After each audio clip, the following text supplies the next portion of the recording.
Olá, sejam bem-vindos a mais esta coisa que nós designamos Túnel de Vento, um podcast maravilhoso, mas igualmente medíocre. É assim que nós oscilamos. Oscilamos até aos cumes do fascínio, mas muitas vezes, porque nos falta o ar, o cume tem dessas coisas, é mais difícil de respirar, e eu assim preparo-vos para o mundo. O mundo, de quando em quando, apresenta-nos os cumes do fascínio, onde nós nos embevecemos, onde nós dizemos para nós ou para os nossos botões, não sei se vocês têm uma relação estável com os vossos botões, dizem isto é o paraíso. Sim, senhor. Mas isso é só muito esporadicamente. O que sucede, a maioria das vezes, é que nós nos banhamos na mediocridade. E eu apresento-vos isto de uma ponta à outra. Preparo-vos para o mundo. Na época da Grécia, os homens treinavam nus, lutas, o que espantava os povos estrangeiros. Então, mas estes homens andam aqui todos viris a combater com as pendurezas ao léu. Isto será que não tem aqui marosca? Não sei. Porque se pensarmos bem, olharmos para trás, metaforicamente falando, percebemos que nos poetas latinos e nos poetas gregos, aquele poema a elogiar o amor normalmente é dedicado às ligações homossexuais. É o amor homossexual que desperta o fervor nos poetas, nos aedos. Aqui podemos pensar em Safo e noutros poetas. Podem ler, eu agora não me lembro o nome da antologia, mas foi reunida por Frederico Lourenço, saiu este ano, uma coleção de vários poetas gregos, se a memória não me falha, e alguns dos quais fazem essa elevação do amor homossexual. E até acho que há um preâmbulozinho que refere essa coisa. Mas não é por aí que nós queremos ir. Nós queremos é exibir este espectro, que vai, não um espectro de fantasmas, mas um espectro assim parecido ao da luz, que vai de uma cor à outra e até a sítios onde o nosso olho, que é um olho franzino, comparando este olho com outros olhos do mundo animal, é um olho que deixa um bocadinho a desejar. Há olhos muito mais capazes. Mas enfim, foi o que nos coube em sorte. Não podemos ver as maravilhas do que está para além da gama do visível. E é assim, é a gama do visível e aqui mostra o antropocentrismo. É a gama do visível para o humano. O infravermelho e o ultravioleta é visível para alguns insetos, por exemplo. Enfim, isto são coisas que mais tarde ou mais cedo viram à baila. Vamos respirar fundo. O que é que nos interessa dizer? Pouca coisa. Como é óbvio. Temas que não interessam a ninguém. Porque os temas interessantes, esses, são abordados por várias mentes brilhantes. Os outros temas têm de ser abordados. Não podem ficar ao abandono. E há um relato. Não tem nada a ver, mas é o que me lembro. Vocês, como sabem, os habituês deste podcast sabem que isto é de improviso. De uma ponta à outra andamos a cavalo no Pégaso do improviso. E o Pégaso é o quê? É o quê? Ninguém sabe. Não sabem. A Medusa foi decapitada por Perseu. Perseu.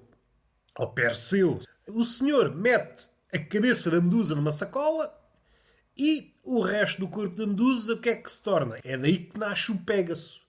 A cabecinha petrifica, o resto do corpo dá para voar.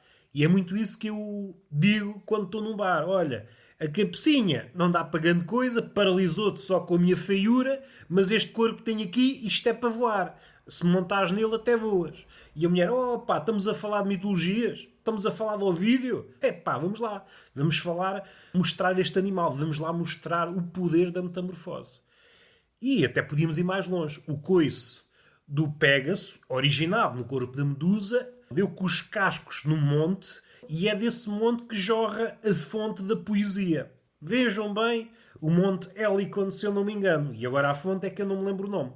Mas só para verem esta cascata de acontecimentos. Corta-se a cabeçorra à Medusa, a Medusa dentro da sacola, o resto do corpo dá um Pégaso, Pégaso dá uma patada num cume, o cume dá uma fonte e essa fonte dá poesia. Como é que um ato sanguinário dá a beleza? Dá beleza, salvo seja, se a poesia é beleza. Vamos lá ver também. Temos de ter cautela nos sinónimos. Vamos respirar a fundo. E há um episódio que me agrada. Um episódio que tomei conhecimento há pouco tempo. Há um relato que relata, perdoem-me a redundância, mas a cabecinha não dá para mais, um estrangeiro que foi linchado no Egito, pelos egípcios, que é pessoas que moram no Egito, segundo ouvi dizer. Porquê? Por ter espatifado um gato. O gato, não sei se atualmente a coisa se mantém, mas pelo menos nos tempos antigos o gato era considerado sagrado. Ninguém podia fazer mal ao gato. E o estrangeiro não sabia, matou o gato, foi linchado, foi à vida. E isto aqui pode até ser, vamos lá ver uma coisa, até pode ser uma das primeiras sementes do racismo. O outro não sabe, faz merda, arma-se ali e depois já há ali um atrito para aquele estrangeiro que morreu logo ali e para as outras pessoas que fazem parte do grupo do estrangeiro. E pensar nisto, será que o racismo nasceu devido a um gato morto? É uma coisa que eu lanço. Nunca iremos saber. É claro que a resposta é não, mas alegra-me pensar assim. Vamos respirar fundo. Vamos pensar no livro? Vamos. Ninguém quer saber, não é? Mas é mesmo por isso que nós vamos. O livro é uma coisa curiosa. Antes de chegar a este suporte que nós conhecemos, ou pelo menos alguns conhecem, nós conhecemos, é uma frase arriscada, nos dias que correm, há gente que não pega em livros, até arrisco-me a dizer, tem alergia, vê um livro, epá, vou-me afastar, que isto ainda me pode pegar doenças. Mas antes de chegar a este formato que nós conhecemos, e nem estou a falar no formato digital, estou a falar no formato físico. Formato físico. Conheceu vários suportes. Conheceu as tabuinhas de argila, os sumérios. O que é que havia? O que é que havia em abundância? Argila. Então vamos usar a argila. E ao contrário do que se possa pensar, se bem que eu não sei como é que vocês pensam, como é que vocês pensam? Para dizer que é ao contrário disso. Também não vou arriscar. Muita não é da literatura, mas da escrita, era mais uma escrita utilitária. Para fazer inventários, para fazer atas, para fazer coisinhas desse género. E até, veja-se bem, eu aqui espero não estar a incorrer num erro. Não sei se é um bocadinho posterior. Mas encontrou-se até, vejam bem, orações para combater a impotência sexual masculina. É o que interessa. Interessa o quê? Vamos gravar nas tabuinhas, em escrita cuneiforme, inventários, julgamentos e orações que é para enaltecer a verga. Nada contra. Depois salta-se para o papiro no Egito. Há muito papiro, então vamos fazer com papiro. Há um ganho substancial, porque é mais fácil armazenar em papiro, mas também tem outras coisas más. O papiro é muito mais perecível. Os insetos gostam de comer vegetal, é muito mais fácil ir à vida. E aqui ainda estamos a falar, e mais para a frente ainda falaremos no mesmo, que é, normalmente há apenas um exemplar de cada livro. Os livros são uma coisa muito sensível. Se o livro desaparece, toda a história que o livro carregava. Estamos a viver tempos macacos. É por isso que há muitas coisas que foram escritas que desapareceram. Surgem-nos relatos do que desapareceu. Se eu não me engano, como é que se chamava aquele comediógrafo e tragediógrafo romano... Epá, agora não me lembro. Estava aqui... Terêncio, é isso, Terêncio. Salvo erro, desapareceram cento e tal comédias. E qualquer autor que nos lembremos da antiguidade, há sempre obras perdidas. Homero, há relatos de uma comédia, há poucos fragmentos dessa comédia. De Aristófanes há coisas que se perderam. De quase todos perderam-se coisas. Há uns que se perderam totalmente. Safo, há pouco citámos a poetisa de Lesbos, perdeu-se muita coisa. Chegaram-nos até nós pequenos fragmentozinhos daquilo que seria um corpo maior. Por exemplo, o Satyricon, de Petrónio. Também o que nos chegou hoje é apenas uma parte de um livro gigantíssimo. Suplantaria, provavelmente, em grandeza. Estou a falar em número de páginas. O Quixote, de Cervantes, para terem uma ideia.